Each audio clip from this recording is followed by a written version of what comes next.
Hello everyone and welcome to Stefan's podcast, the only podcast for everything Japanese news and what's going on in the big wide world of Tsushima. Hope you're having an absolutely lovely day. We have got some great news stories for you, so let's jump straight into them. First one, is everyone surviving? Are you all okay? Good Lord, there's been a giant earthquake on the edge of Japan in Russia, and pretty much all of this last couple of days we've had tsunami advisories. Even here in Tsushima, we got a very, very small one. Funny, I was meant to be going snorkeling on that day, and as I'm finishing work to go out and do it, someone comes up to me and goes, "Stefan Sensei, don't go snorkeling, tsunami." And I was like, "Oh, tsunami, that's not good." I saw it come up on my phone, but we were kind of on the map of everything. Tsushima wasn't in any of the danger zones, and then one of them showed we were a little bit and the sea level was rising, so I was like, okay, we'll give that a miss. No snorkeling on tsunami days. I don't want to be dragged out to sea going, help me. Where would I'd probably end up in Korea, wouldn't I? Hey, that'd be nice. Free little trip to Korea, hey? Korea or dead, two things. Where else could I get dragged to? I suppose Iki or Fukuoka I could get dragged to if it went totally wrong. If I got totally dragged out to sea, I could get taken to China. That'd be horrible. That'd be a very interesting trip, but there we go. The tsunami advisories are going down, which is nice. From yesterday, pretty much the advisory was all the way through the bottom of Japan. It sort of went all the way around the coast and then a little bit up past, is that Kumamoto? The bottom of Kyushu. Now it's relieving a little bit. The whole bottom part of Japan is safe. It's just that eastern bit now, from Tokyo to Hokkaido, which is showing an advisory. Hope everyone's okay. Be careful. I saw it's going to America as well, and New Zealand. I can't believe how big of a tsunami this has been. It's crazy. I keep getting asked by people if I felt the earthquake. I'm like, no, I didn't feel the earthquake. I'm absolutely miles away from it. If I did feel the earthquake, good Lord, there would be the end of the world. But that's that story, the earthquake. Everything's fine in Tsushima. We had absolutely no problems whatsoever. I will say, I did notice whether this was panic buying or not. But so I finish work. I get told there's tsunami maybe coming.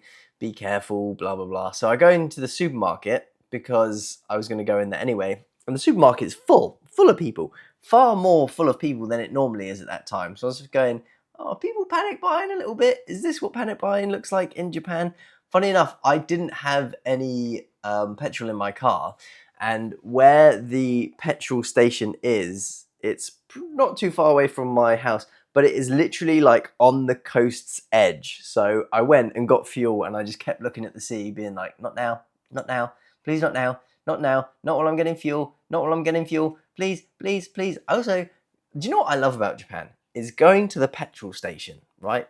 Going to the petrol station in Japan is a lovely experience. First of all, it's cheaper than the UK, much, much cheaper, I think. I have a tiny K car, so the price I'm probably not filling up as much as I was when I had a proper car, but I've got a little K car. It costs nothing to put fuel in it. They also, when you go, they clean the outside of your car for you, which is very nice. They then, if you ask them to, will fill your tires with air for free, which is amazing. And they fill it up for you. They get out, they spray it, they put it all in. You don't have to do anything. You just sit in the car and go, oh, this is very nice. They also give you a little towel and you clean your little dashboard on the front of your car for some reason. And in a couple of them, they also give you candy as well, which is very nice.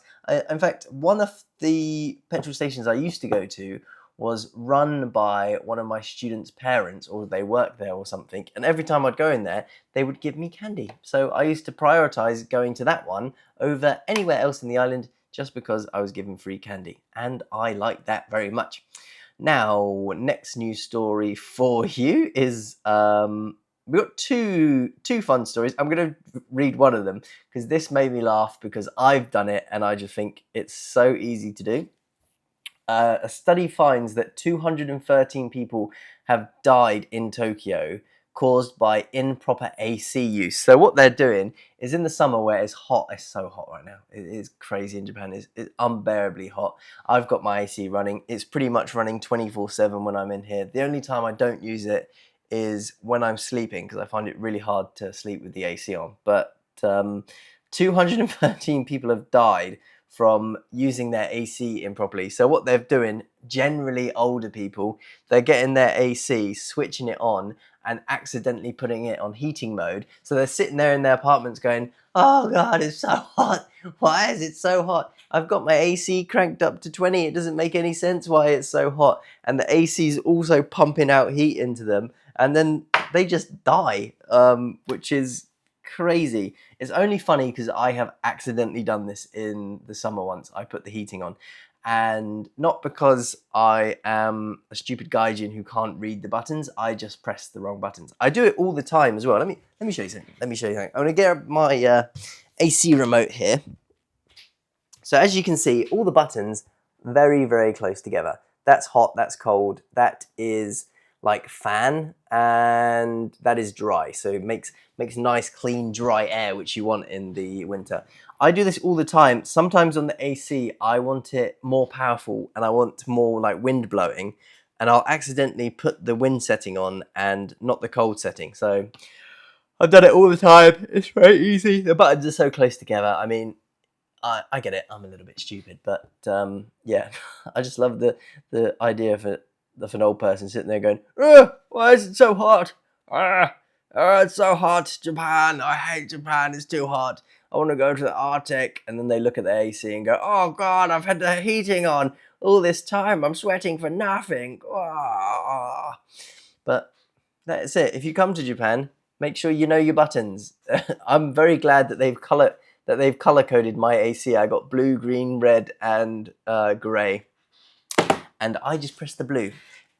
But apart from winter, then I know I have to press the heat. Funny enough, I think I've also done it in winter, accidentally put the cold on instead of the hot. And then I'm sitting there in my house going, it's so cold, it's so cold, it's so cold. Oh, Japan, a cold, cold nation. Lovely cup of tea. Okay, next news story for you is, and it's related to how hot it is, 10,000 people have been taken to hospitals for heat-related illnesses. Actually, I know someone who was taken to hospital because of a heat-related illness. If you are outside at the moment, it is unbearably hot. There really is absolutely like nothing you can do to escape from it apart from just stay indoors and stay in the AC. And I was reading about even how some of the kids are still doing sports in this heat. And if you're doing that, I mean, hats off to you. Also, I did play badminton last night, but that is in a gym with no AC, which is just unrentingly hot. But we did finish early yesterday, and it's the first time I've ever known badminton finish 10, 15 minutes early. Normally everyone's like fighting for game time, but no, yeah. Yesterday, I think, to be honest, it was my fault we finished early because, whoa, power outage. Oh, Lord, the lights have gone off. This is because I'm probably overloading the system, running them all out of one unit. But, let's see if we can fix that. If you're just listening to this, you're thinking, what's going on here? My power just went off on my lights. There we go. Okay, there, where was I? Yeah, first time we finished early, and I think it was my fault because you can sort of kind of say when you want your last game to be in our badminton sessions. It's not like we're doing fixed matches. We're just doing sort of like a knockaround game. No one's keeping score. And when you're tired, you just say, all right, lasto, which basically means one more point and that's the end. And that is the only point that matters, that last point, because that is when everyone locks in, because everybody wants to win the last point. I also was the reason we missed the last point last time, so that sucks. And trust me, those single last point, you could have won every single point up into that game, but you lose that last one and you feel it. You really, really do. Because I've played a couple of times fantastically well and then just scuffed it on that last point, and you go down feeling like, oh God damn it, what is wrong with me? Why am I so terrible at badminton when you've won every other point? But there we go. Next news story for you is about host clubs and how a new Japanese law is. Where's my news story? Hey, where? What the heck? I had the link for my news story and it's gone error 404. That's unbelievable. Let me see if we can get it back. Yeah, okay, we got it. So they're changing the rules around host clubs. Seems more that they are doing them for female. No, that's wrong. They're doing it more for men host clubs. So not like your maid cafes that guys go to, but the ones that females go to. They're creating a load of new rules to protect females from being manipulated by these men, and basically they can get into a lot of debt by going to these host clubs if they spend too much money. And this has led them getting caught up in gangs and going into prostitution and all sorts of like really, really gross things.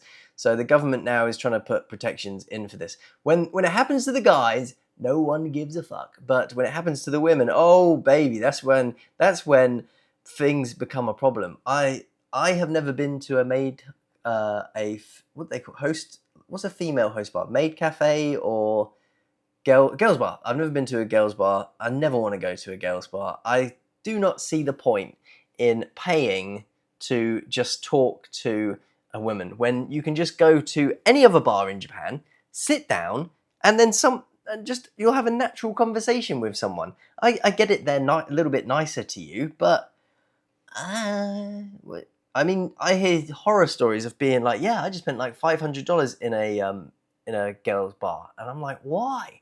Just to talk to a woman? I don't want to talk to anyone for $500. There is no one in this world that I would want to talk to and pay $500. I suppose unless I'm terminally ill and I need to see a doctor. That's it. Crazy. What is wrong with people? But they're putting a load of protections to protect women so that they don't fall into these like huge debt things and huge prostitution things. And they're using some things which they call like manipulating. These clubs can no longer manipulate these girls with romance, apparently, which is what the government are placing in. So if you are one of these people who goes to a host clubs, good luck. You're going to be safer than before. I still wouldn't go to them. I'd go to a normal bar if you want to speak to people. Honestly, these makes no sense to me. But maybe it's for people who have never done that, just sat at a bar and spoken to someone. Because I imagine the first time you do it is a bit scary, but yeah, I just don't get it. You just sit in a pub, sit at the bar, and then someone will go and talk to you. It's not particularly hard. I don't get it. I don't get it. There's bars all throughout Japan. I've been to bars in Tokyo, in Fukuoka, in Nagasaki, and I've just sat down and spoken to the person next to me, and then bang, you just have a conversation like that. Doesn't make sense to me. In fact, it's probably cheaper if you just go to one of those bars and say, hey, look, I'll buy all your drinks than it is to go to one of these pathetic host bars. Don't go to a host bar. They're gross. Ugh, gross business. Disgusting. But there we go. Next news story is a funny one. It made me laugh a little bit. Is some people got maced. Oh, baby. So several people near Osaka, a Osaka fireworks venue this weekend, complained of being maced because some random guy, a shirtless man in his 20s, suddenly called out to another man in his 20s going, "You want to fight, bro? Let's go." And then somehow one of them had mace and started spraying it in the air. If you've ever seen like a protest video or something like that, or just the police stopping someone with mace, it doesn't just stop the person in front of you. The whole mace gets spread out, and it's an awful experience. Everyone in the close vicinity basically gets maced. A lot of times as well, the person macing the other people will also be affected by mace, because when I was younger, we had a policeman come and do a presentation in our college, and he was saying how he hates using it because not only does the person in front get infected, but generally there's other police holding that guy down, and also he will get maced, so his nose will just be running for ages, and it's like one of the most painful and horrible feelings in the world. So if you come to Japan, leave your mace at home. Apparently, don't take my word for this, I'm just reading a comment on the news story. Owning mace and pepper spray is legal, but carrying it without a justifiable reason is an offence under something. So, yeah. But yeah, leave your mace at home. And don't bring it to a fight, and don't run around in Japan shirtless going, "Let's fight, bro." Luckily, this was a story of two Japanese people, because if it was an American or a British person, this would be front page news on Japan. It certainly would. But when it comes to crimes of Japanese people, those get pushed a little bit further back. But our next news story is linked into something that I wanted to talk about. I've been doing a lot of reading recently, which is a huge surprise. I just finished have I got the book here? Oh, what did I do with the book? I just finished. Let me go and grab it, because it's got to be close by. Where was it? I just finished a book. Oh, here it is. Yeah, I just finished Stephen King's Finders Keepers. This is the second story in this book of the Mr. Mercedes collection, and all about a detective called Mr. Hodge, wasn't it? Hodge. Yeah. I just finished the book. Very good read. If you're into reading, give it a go through. It's a little bit jarring at the beginning, because you face a different character who's not in the first book, and you actually don't get into the same character who's in the first book until about at least 2/3 through the book. He really doesn't show up before, but it was a really good read. I really enjoyed it. I am excited to watch Mr. Mercedes, the TV show, and see what they do with this. I believe, though, the TV show, this is the second book, but they didn't do this book until the third series. So we will see what happens with that. I highly recommend this book. This is one of the few books that I enjoyed. I really flew through it as well. I read it in about 2 weeks, but what I did with this book was I didn't know that it was a second in a series, so I ended up reading half of it and then realizing, oh, this is the second book in a series, and going to find the first book, reading that, and then reading this. But both this Finders Keepers and Mr. Mercedes, two very, very interesting books. And why I'm talking about this is it leads into my next news story. It's a mystery. A mystery is afoot. So there was 30 years ago an unsolved murder case in Japan. In 1995, a Hachijoy supermarket had a triple murder case where 3 of the shop assistants were tied up and then shot at point blank range. They are still on the lookout to see who committed this crime. Police are still investigating, and they just called for anyone who has any more evidence of this case to come forward. So who knows, maybe this mystery will get solved, which is very much almost like Finders Keepers. A 35-year-old mystery suddenly gets solved in that book. But very good story. I hope someone solves this, but 30 years ago, chances are the guy who's done it and could be dead by now, just died of naturally old age or just disappeared. They suspect that it was a robbery that went wrong, so who knows what happens? But interesting to know that there are mysteries even in Japan unsolved, the place of great harmony. Who knows what's going to happen to that case? I wonder what will go on. But that's all the news stories for today, I believe. We haven't got anything more. Hopefully you stay safe from the typhoon and you don't get washed away and taken out to the ocean. That is the end of the podcast for today. Have an absolutely fantastic rest of your day. I shall see you again in the next couple of days for another podcast where we talk about all Japanese news and what's going on in the world. Have a fantastic rest of your day, and I'll see you again soon. Goodbye. Lovely tea.